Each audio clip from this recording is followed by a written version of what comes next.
Hai, Assalamualaikum warahmatullahi wabarakatuh. Jumpa lagi kita dalam kegiatan pembelajaran jarak jauh. Pada pertemuan kali ini kita akan melanjutkan materi pelajaran kita. Sebelumnya kita sudah membahas tentang teori kemungkinan. Sekarang kita akan membahas tentang teori peluang. Tapi seperti biasa, saya akan selalu mengingatkan, jangan lupa berdoa agar kita mendapat rahmat Allah dan ilmu yang kita pelajari menjadi berkah. Oke, kita mulai materi kita tentang peluang. Sebelumnya, saat pengenalan teori kemungkinan dan peluang, saya sudah sedikit membahas tentang apa itu peluang. Peluang adalah hal yang terjadi atau muncul dari semua kemungkinan pada sebuah peristiwa atau kejadian.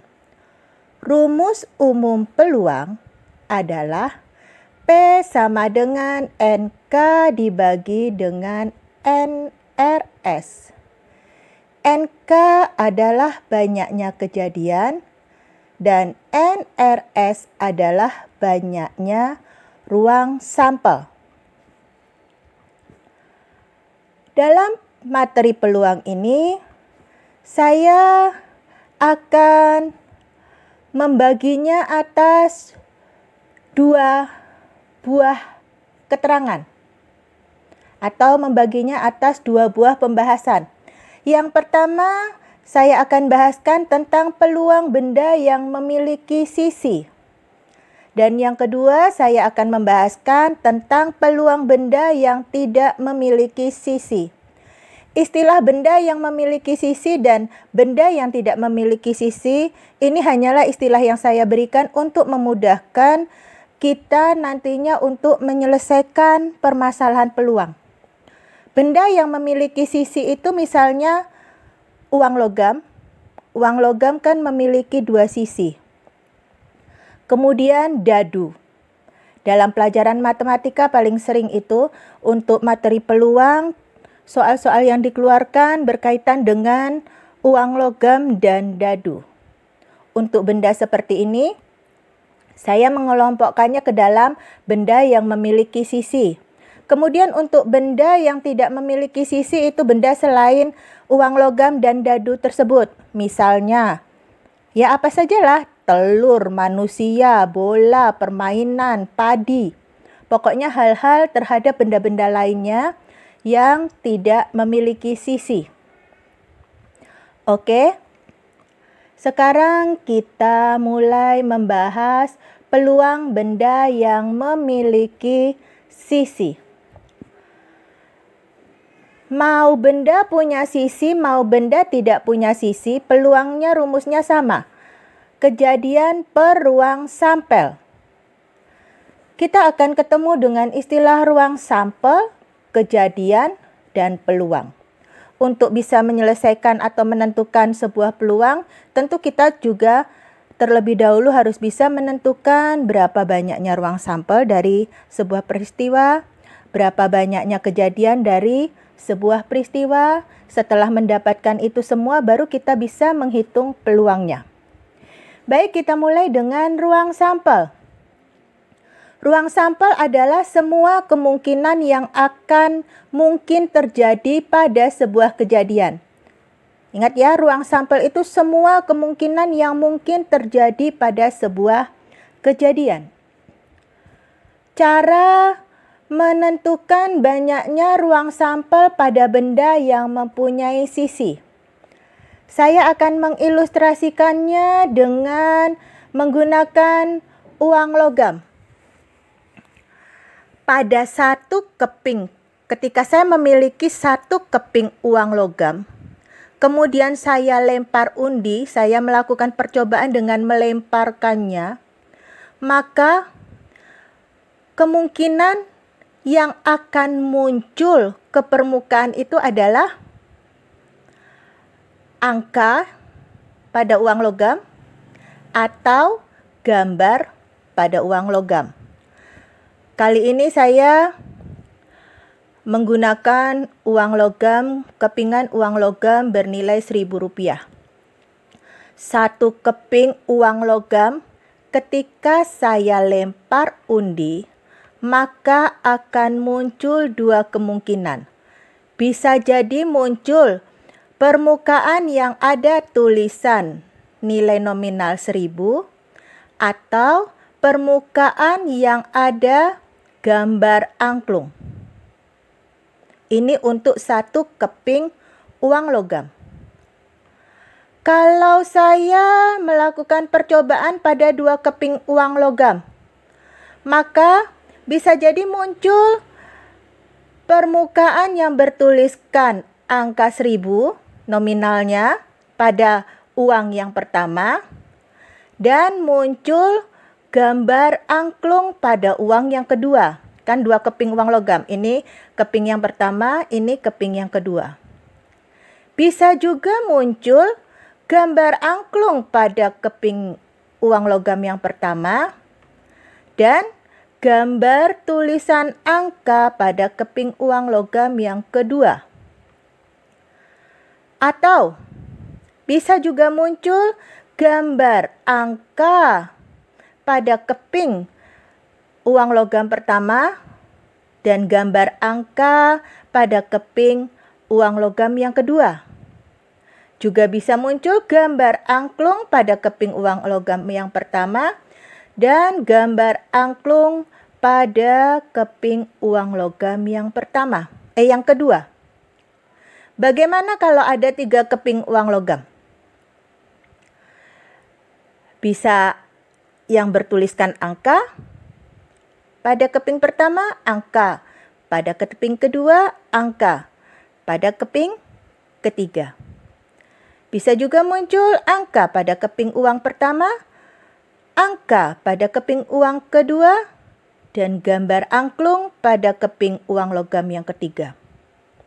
Bisa juga angka pada keping uang logam pertama, gambar angklung pada keping uang logam yang kedua, angka lagi pada keping uang logam yang ketiga.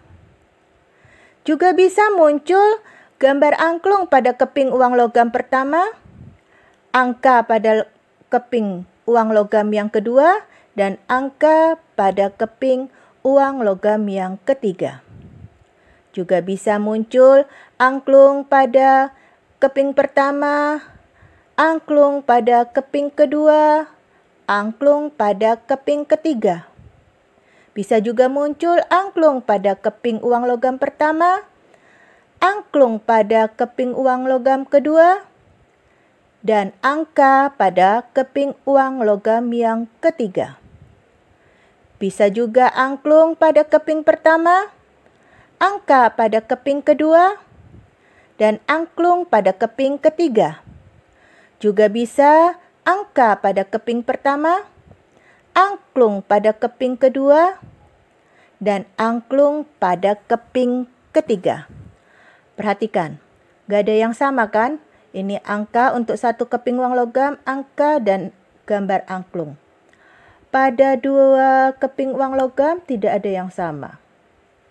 Semua yang mungkin muncul, ini semua yang mungkin muncul. Untuk 3 keping uang logam, ini semua yang mungkin muncul. Semuanya berbeda. Untuk keping uang logam pertama akan menghasilkan 2 buah kemungkinan tampilan yang berbeda. Untuk 2 keping uang logam akan ada 4 tampilan permukaan yang berbeda.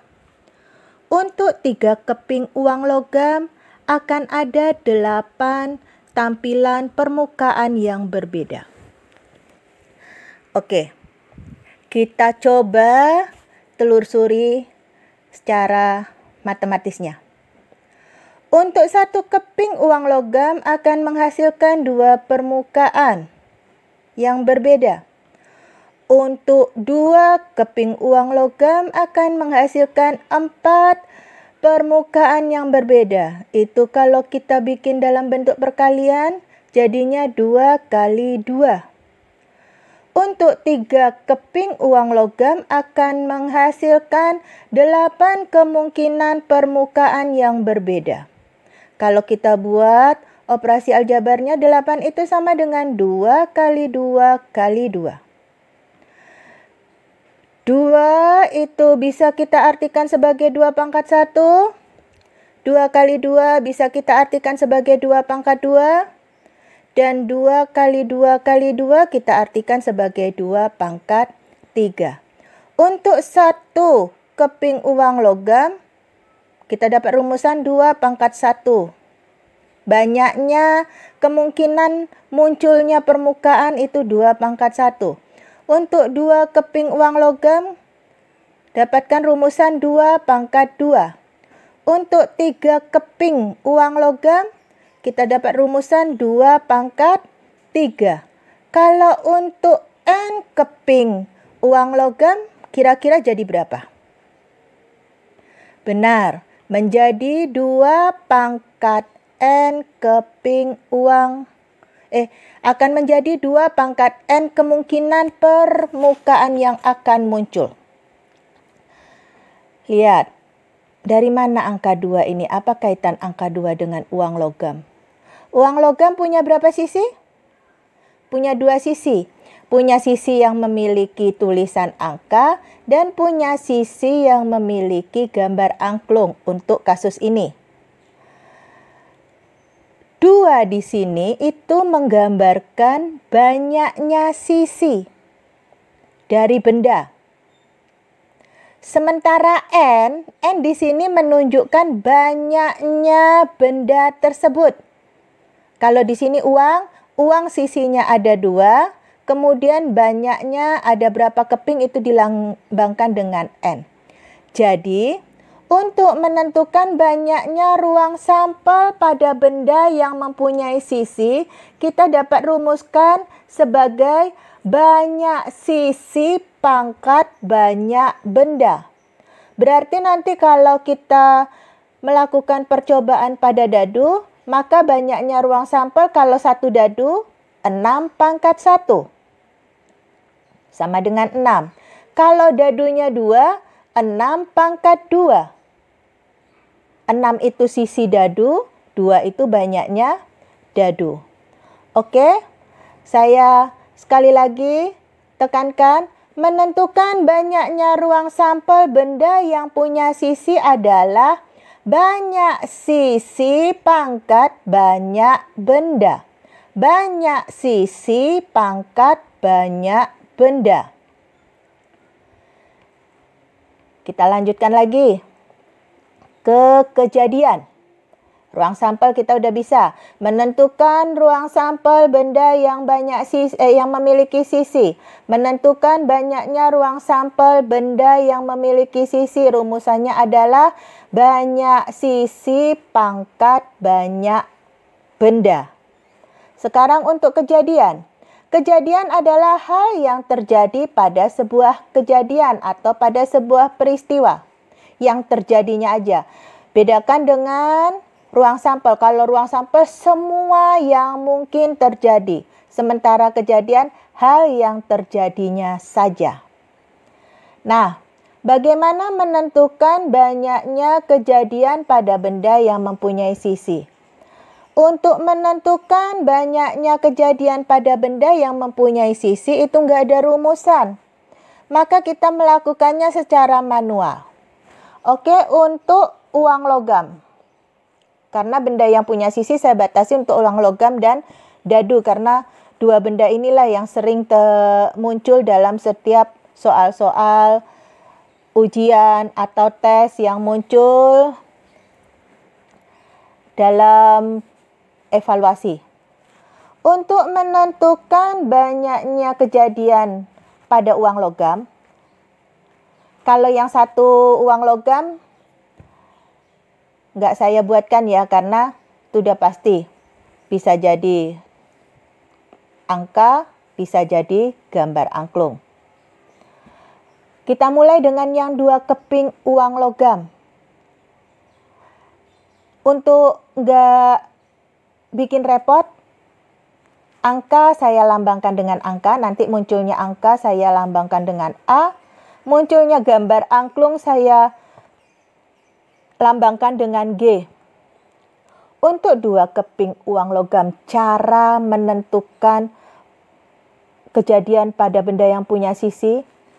Untuk uang logam, bantu pakai pohon. Caranya gampang, nggak susah kok. Nggak terlalu mikir-mikir amat.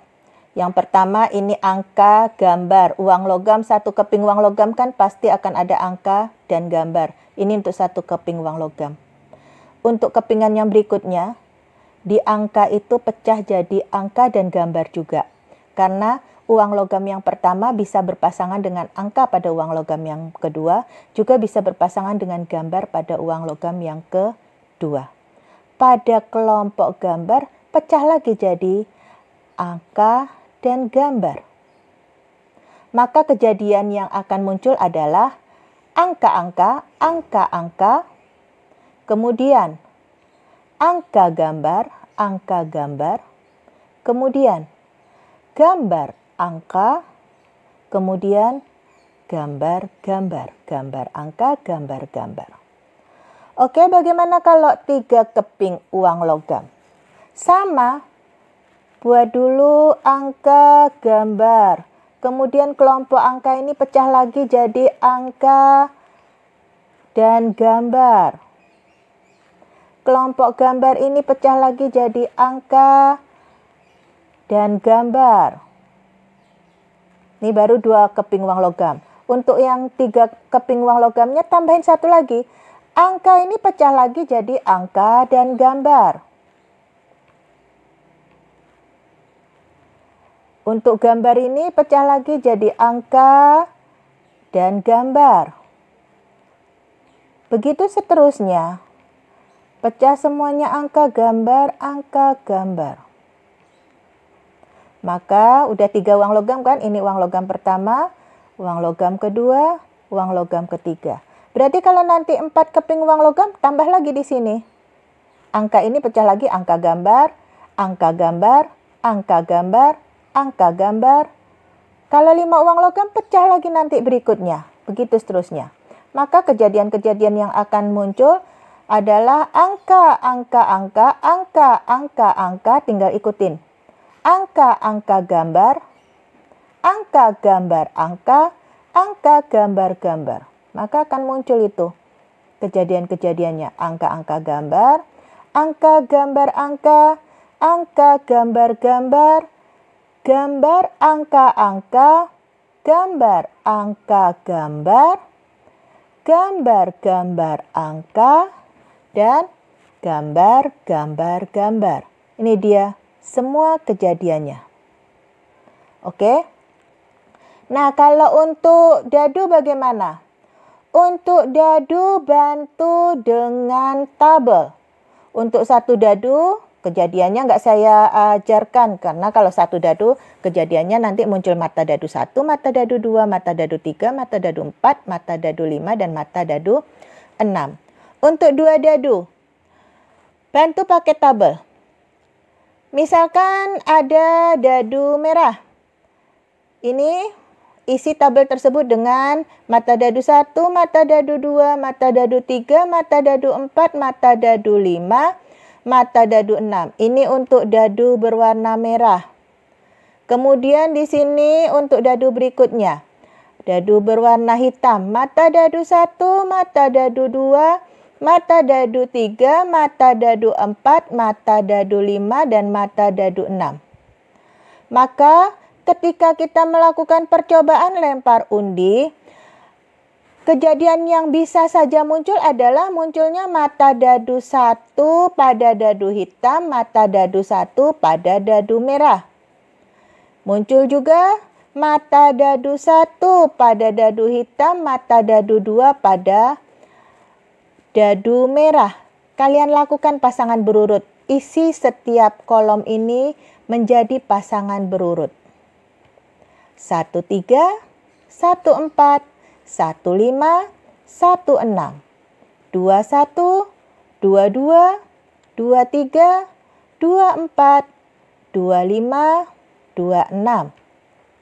31, 32, 33, 34, 35, 36, 41, 42, 43, 44, 45, 46, 51, 52, 53, 54, 55, 56, 61, 62, 63, 64, 65, dan 66.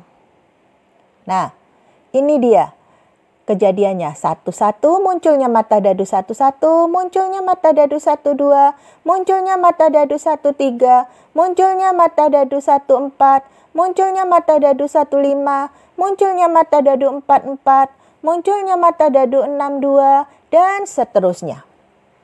Jadi untuk dadu, bantu dengan menggunakan tabel.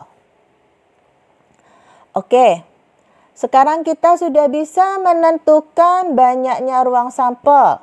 Kita juga sudah tahu cara menentukan banyaknya kejadian.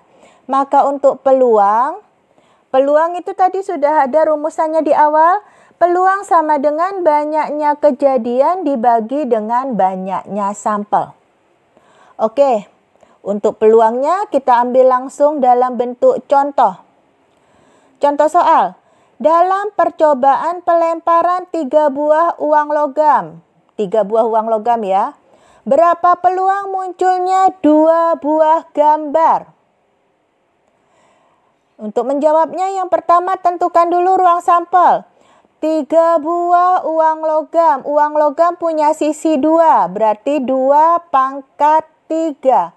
Ruang sampel rumusnya banyak sisi pangkat banyak benda. Sisi dari uang adalah 2, bendanya ada 3. Maka banyaknya ruang sampel adalah 2 pangkat 3. Kita dapat hasilnya banyaknya ruang sampel adalah 8.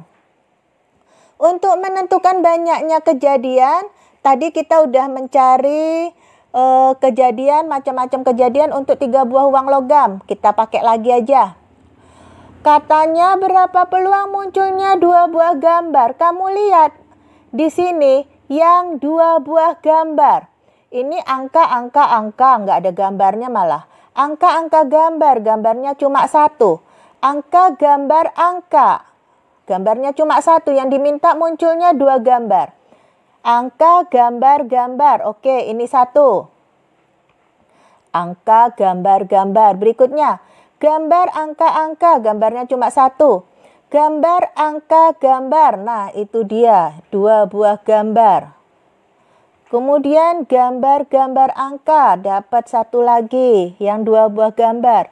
Berikutnya 3 buah gambar. Nggak masuk. Yang dimintanya peluang munculnya 2 buah gambar. Maka banyaknya kejadian yang munculnya 2 buah gambar pada pelemparan 3 keping uang logam ada berapa buah? 1, 2, 3. Maka banyaknya kejadian adalah 3. Peluangnya masukkan aja ke rumus. Kalau udah bisa tentuin banyaknya ruang sampel, udah bisa menentuin banyaknya kejadian, peluangnya udah bisa dicari. Peluang itu adalah banyaknya kejadian dibagi banyaknya ruang sampel. Untuk soal ini banyaknya kejadian 3, banyaknya ruang sampel 8, maka peluangnya adalah 3/8. Gampang kan? Nggak terlalu mikir. Menentukan banyaknya ruang sampel, banyak sisi pangkat banyak benda. Menentukan banyaknya kejadian bikin. Kalau uang logam bantu pakai pohon. Kalau dadu bantu pakai tabel. Pohon pun gampang, tinggal dipecah-pecah. Angka gambar, angka pecah lagi, angka gambar. Gambar pecah lagi, angka gambar. Yang habis dipecah, pecah lagi. Mecahnya tergantung nanti banyaknya uang logamnya. Kemudian untuk menentukan kejadian tinggal dilihat, tinggal ngelihat, tinggal milih. Tinggal milih mana yang memenuhi permintaan soal. Kata dia, munculnya 2 buah gambar. Ya pilih yang 2 gambar. Yang 2 gambar kebetulan ini gambar-gambar angka, gambar angka gambar, angka gambar, gambar. Gampang kan? Kita tambah lagi soalnya, biar lebih lancar. Dalam percobaan pelemparan 3 buah uang logam, berapa peluang munculnya paling sedikit 2 buah gambar? Nah, beda sedikit redaksinya. Kalau tadi berapa peluang munculnya 2 gambar. Kalau sekarang berapa peluang munculnya paling sedikit 2 gambar. Oke, coret-coretan kita tadi kita tampilin lagi. Kita tentukan dulu ruang sampelnya. 8 karena soalnya masih sama ya. 3 keping uang logam. Kemudian tentukan kejadiannya. Paling sedikit 2 buah gambar. Kalau katanya paling sedikit 2 buah gambar, maka yang 2 buah gambar terpenuhi kan? Maka yang tadi angka gambar-gambar, gambar angka gambar, gambar-gambar angka, jadi memenuhi syarat. Angka-angka otomatis enggak, orang paling sedikit 2 gambar, ini malah enggak ada gambar. Angka-angka gambar juga enggak, orang paling sedikit 2 gambar, dia cuma ada 1 gambar. Jadi apa bedanya dari yang lain? Gambar, gambar, gambar boleh enggak? Boleh dong, kan katanya paling sedikit 2 gambar. Jadi kalau lebih ya enggak masalah, 3 gambar ya enggak apa-apa. Maka kejadiannya kita dapatkan adalah 4 buah. Peluangnya menjadi banyaknya kejadian dibagi banyaknya ruang sampel. Yaitu 4/8. Boleh disederhanakan jadi setengah. Lihat, dalam percobaan pelemparan 3 buah uang logam, berapa peluang munculnya paling sedikit 2 buah gambar. Yang kamu perlu waspadai ini, paling sedikit, sekurang-kurangnya, paling banyak. Kalau katanya paling banyak 2 gambar, berarti yang mana yang memenuhi syarat? Kalau dari yang soal ini. Kalau soal redaksinya ini saya robah. Dalam percobaan pelemparan 3 buah uang logam, berapa peluang munculnya paling banyak 2 gambar? Kalau paling banyak 2 gambar, logikanya nggak ada gambar, boleh kan? Hanya 1 gambar, boleh kan? 2 gambar, boleh kan? Yang nggak boleh, sampai 3 gambar. Berarti ini memenuhi syarat semua. Yang nggak masuk kategori paling banyak 2 gambar, hanya yang gambar. Oke? Hal-hal yang seperti itu yang perlu diwaspadai. Kata-kata paling sedikit, paling banyak, sekurang-kurangnya. Atau tidak melebihi dari. Itu yang perlu kalian waspadai. Sementara kalau untuk menentukan ruang sampelnya kan udah gampang. Ruang sampel adalah banyak sisi pangkat banyak benda. Kejadian kalau untuk logam bantu pakai pohon. Kemudian plototin aja, tinggal dipilih dari pohon yang udah dibuat. Sementara peluang itu kejadian per ruang sampel. Oke, saya tambahin lagi contoh soal. Nah, kita sekarang main di dadu. Dalam percobaan pelemparan 2 buah dadu, berapa peluang munculnya jumlah mata dadu 9? Kita ambil lagi coretan tadi untuk menentukan kejadiannya. Yang pertama kita tentukan dulu ruang sampel. Ruang sampelnya adalah 6/2. 6 itu banyak sisi dadu ada 6. 2 itu banyaknya dadu. 6/2. Ingat lagi? Saya sekali lagi ingatkan, saya akan sering-sering ingatkan. Ruang sampel, menentukan banyaknya ruang sampel adalah banyak sisi pangkat banyak benda. 6/2, 36. Untuk menentukan kejadian tinggal pilih, plototin lagi nih tabel. Katanya yang jumlah mata dadunya 9. Yang muncul di mata dadu 1 dan muncul di mata dadu yang muncul di dadu pertama dan mata dadu yang muncul di dadu kedua kalau dijumlahin dapatnya 9. 13 nggak mungkin, 16 nggak mungkin, 26 nggak mungkin, kamu lihat. 3, 6, 9. Oke, benar. 3, 6. Kemudian lihat lagi, plototin lagi. Yang mungkin. 45, kemudian 54, kemudian 63. Ini yang kalau dijumlahkan kedua mata dadunya jumlahnya adalah 9. Ada lagi yang lain? Nggak ada kan? 62, 8, 53, 8, 43, 7, 55, 10, makin ke sini makin besar, makin ke sini makin kecil. Maka ketika ditanya dalam percobaan pelemparan 2 buah dadu berapa peluang munculnya jumlah mata dadu 9, cari yang jumlahnya 9. Ternyata banyaknya kejadiannya ada 4 buah.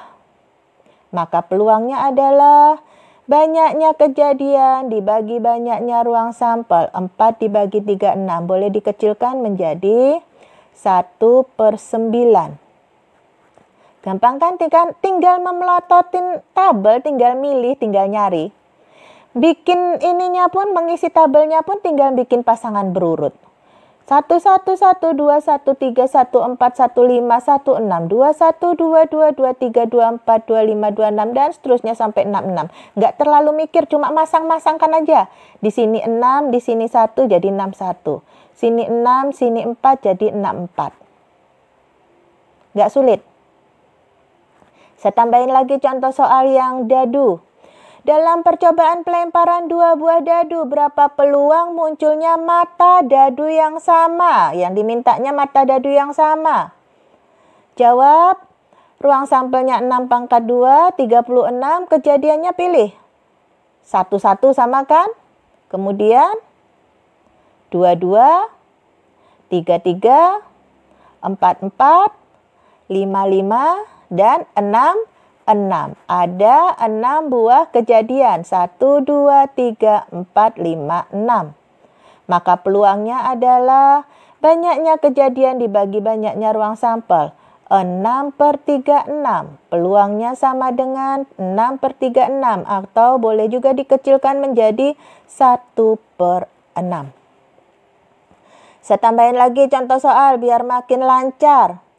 Dalam percobaan pelemparan 2 buah dadu, berapa peluang munculnya jumlah mata dadu kurang dari 10? Nah, jumlah mata dadu kurang dari 10. Kita buat tabel bantuan untuk kejadian. Ruang sampelnya sama, 6 pangkat 2, 36. Kejadiannya dalam percobaan pelemparan 2 buah dadu, berapa peluang munculnya jumlah mata dadu kurang dari 10? 1, 1. Kurang dari 10 kan? 1 tambah 1 itu 2. 1 tambah 2, 3. 1 tambah 3, 4. 1 tambah 4, 5. 1 tambah 5, 6. 1 tambah 6, 7. Berarti baris pertama ini semuanya memenuhi kriteria.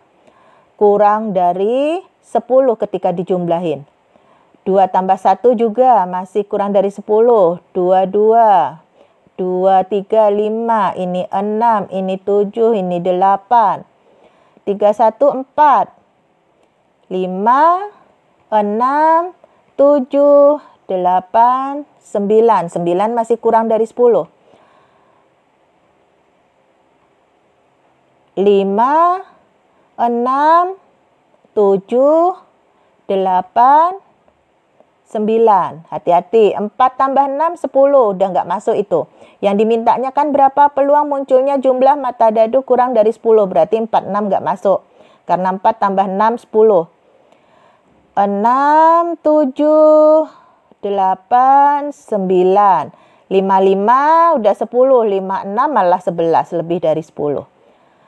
7, 8, 9. 6, 4 udah 10. 6, 5, 11, 6, 6, 12. Oke. Ternyata kita dapati munculnya jumlah mata dadu yang kurang dari 10 ada 1, 2, 3, 4, 5, 6, 7, 8, 9, 10, 11, 12, 13, 14, 15, 16, 17, 18, 19, 20, 21, 22, 23, 24, 25, 26, 27, 28, 29, 30. Ada 30 buah kejadian munculnya jumlah kedua mata dadu yang kurang dari 10. Maka peluangnya menjadi Banyaknya kejadian dibagi banyaknya ruang sampel. 30 dibagi 36. Boleh dikecilin jadi 5/6. Oke, gampang kan? Saya ulang lagi. Yang pertama, saya untuk peluang. Peluang itu rumusnya adalah banyaknya kejadian dibagi dengan banyaknya ruang sampel. Maka untuk menentukan sebuah peluang, kita harus bisa menentukan banyaknya kejadian, juga harus bisa menentukan banyaknya sampel.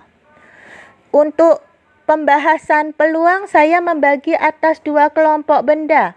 Yang pertama, kelompok benda yang punya sisi. Yang kedua, kelompok benda yang tidak mempunyai sisi. Kenapa saya pisahkan? Karena menyelesaikannya itu berbeda antara benda yang mempunyai sisi dengan benda yang tidak punya sisi.